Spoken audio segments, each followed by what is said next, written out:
Back to segment. हम अपने segment पर आते हैं। किरण, ये बताएं कि महंगाई ने किन किन चीज़ों को ज़्यादा इफेक्ट किया है? सब्जियां ज़्यादा महंगी हुई हैं, दालें या गोश्त वगैरह जो बाकी डेली के मसाला जाते हैं, इन सब की कीमतों में इजाफा हुआ और है। मैं चाहूँगी कि किरण आप अपनी पर्सनल लाइफ, बिकॉज आप भी रोज़ बाहर निकलती हैं, एक कंज्यूमर आप भी हैं।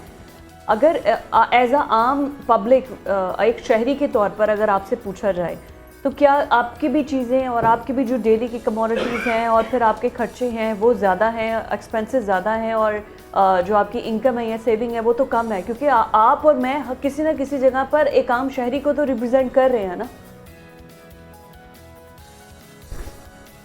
डेफिनेटली फिजा, हम भी कहीं हमसे बाहर नहीं, हम भी वर्किंग वूमेन से काम करते हैं। उसके हिसाब से अपने बजट को देखते हुए मंथली हमने चलना होता है। तो उस हिसाब से अगर देखा जाए तो नो डाउट की इन्फ्लेशन रेट काफी ज्यादा इंक्रीज किया है, और हर लिहाज से आप जैसे बात करें सब्जियों फलों, हर चीज के रेट इंक्रीज हुए हैं। अब फल बेचारे एक आम आदमी तो उसके पहुंच से वैसे ही दूर है, वो तो वैसे ही उनको हाथ नहीं लगा सकता, क्योंकि अंगूर अगर सिर्फ 350 रुपए किलो मिल रहे हैं और 7-8 लोग हैं तो वो थोड़े से बेचारों को, एक इंसान को भी सही तरीके से नहीं आएंगे। इसी तरह से दीगर किन्नू आजकल जिसका मार्केट का जो सीजनल फ्रूट है वो भी 150 से 200 के बीच में जा रहे हैं। सेब जो है वो भी उसके रेट से अगर बात करते हैं तो वो भी 250 तक तो है ही, और सब्जियां जो है वो भी हर सब्जी पे से ऊपर ऊपर हमें दिखाई देती है, चाहे वो टमाटर है, प्याज है, हरी मिर्चें हैं, जो बेसिक एक लाजमी जुज होते हैं। फिर उसके अंदर डेफिनेटली आपने मसाला जात पे डालने हैं, कोई ना कोई चीज बाय भी करनी है। चिकन और मटन बीफ की तो बात ही दो रहे। आजकल जैसे सर्दी है तो लोग मछली बहुत ज्यादा शौक से पसंद करते हैं खाना, लेकिन क्योंकि अब वो आम आदमी की पहुंच में नहीं है, वो नहीं खा सकते उसको। क्यों? क्योंकि उसके रेट जो है आम आदमी की बजट जो है वो अफोर्ड नहीं कर सकता। कितने वैसे दुख की बात है कि हम लोग रोज डेली आके रिपोर्ट तो कर देते हैं, लेकिन पाकिस्तान एक ज़रई मुल्क है। एक ज़रई मुल्क के अंदर रहते हुए इसका कसूरवार कौन है? जब आप सारी ज़रई ज़मीन को काट कर उस पर रेजिडेंशियल एरियाज़ बना देंगे तो यहाँ पर रहने वाले जिस तादाद में पोल्यूशन बढ़ रही है और पॉपुलेशन बढ़ रही है, तो फिर उसके बाद तो यहाँ पर सब्जियों को वाकई तरस जाएंगे लोग, और सब्जियां और खाना पीना फिर वही होगा। एक सूखी रोटी अगर किसी को मिल गई तो पानी में डिप करके खाएगा, क्योंकि हम लोगों ने बाहर के ममालिक में जहाँ पर ज़रात एग्रीकल्चर लैंड्स होती हैं, एग्रीकल्चर लैंड्स को कोई टच भी नहीं कर सकता, वहाँ पर कोई प्लाजा, कोई घर वहाँ पर बना नहीं सकता। यहाँ पर जहाँ एग्रीकल्चर लैंड होती है, किसानों से कोड़ियों के दामों में ख़रीद के उसके बाद वहाँ पर इतनी बड़ी बड़ी हाउसिंग सोसाइटीज़, रेजिडेंशियल एरियाज़ बना दिए जाते हैं, और पता ही कोई नहीं है यहाँ पर जो फसलें थी, बागात थी। तो फिर हम लोगों को खाने को कब, मुझे लगता है कि एक रेजिडेंशियल, एक एग्रीकल्चर मुल्क में रहते हुए अगर हमारे मुल्क में सब्जियां सस्ती नहीं हैं, दुख की बात है, अफसोस की बात है।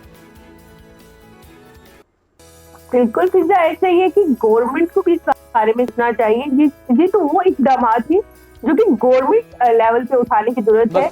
गवर्नमेंट पे तो करना पड़े।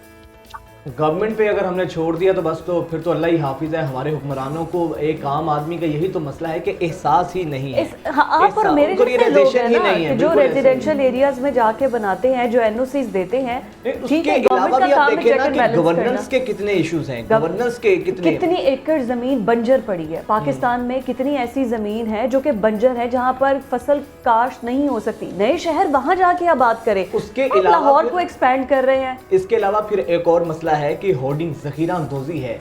इतने आप देखती होंगी कि आटे के गोदाम में आटा कितना ज़ाया जाता है। ये जो होर्डर्स हैं, नहीं, जो ज़ख़ीरा अंदोज़ी आप ये देखें, जब लास्ट ईयर गोदाम देखें आप, जब लास्ट ईयर आया था, ये सैलाब आया है, तो सैलाब में पानी का रास्ता रोकने के लिए जो गंदम की बोरियां थी वो निकाल के और वो रखी गई थी कि आपने अनाज भी ज़ाया किया, और जो ज़मीन है वो किसी जागीरदार की थी, उस तरफ पानी का रुख ना चले जाए, उसने सारी गंदम की बोरियां निकाल के रख दी कि पानी का रास्ता काटा जाए।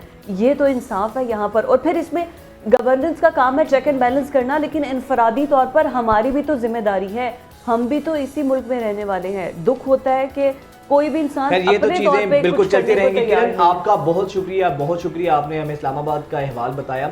बट अगर महंगाई की हम बात करें हैं, ये डायरेक्ट इंटरलिंक्ड होती है गवर्नेंस के साथ। इसी मुल्क के अंदर आपको याद होगा पिछली गवर्नमेंट में कहा गया जी आटा जो है ना वाफर मिकदार में है, तो हम आटा एक्सपोर्ट कर सकते हैं। आटा एक्सपोर्ट किया, उसके बाद फिर आटे की शॉर्टेज हुई और वही आटा हमें महंगे दामों इंपोर्ट करना पड़ा।